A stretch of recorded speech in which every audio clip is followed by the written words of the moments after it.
friends, let's talk about a very important test today.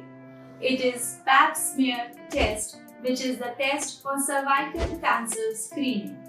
Cervix uterus का mouth होता है और इसका कैंसर बहुत कॉमन है.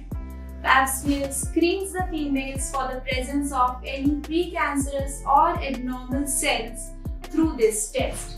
It is usually combined with HPV DNA testing. HPV is the virus which is responsible for the cervical cancer. How to do the test? इस Pap smear test का क्या प्रोसीजर है? ये एक बहुत ही सिंपल और छोटा सा टेस्ट है.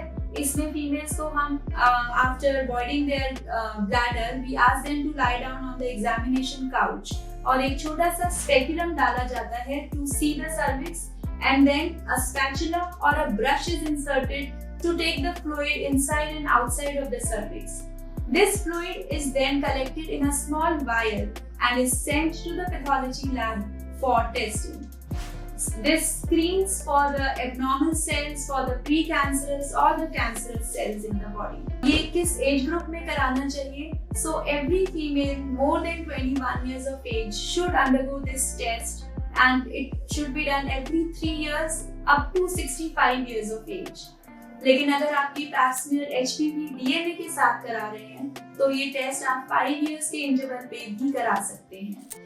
These guidelines are for the general population which have no high risk. लेकिन अगर आपको कोई high risk है, जैसे आपका कोई पुराना Pap smear abnormal आया था या कोई family history है या कोई immunocompromising condition है, तो आपके डॉक्टर आपको इसे frequently कराने के लिए भी बोल सकते हैं, which is absolutely fine. So once you see the report of the Pap smear, you will come to know whether it is normal or it has some abnormal cells, and accordingly your gynecologist would advise you further. Thank you.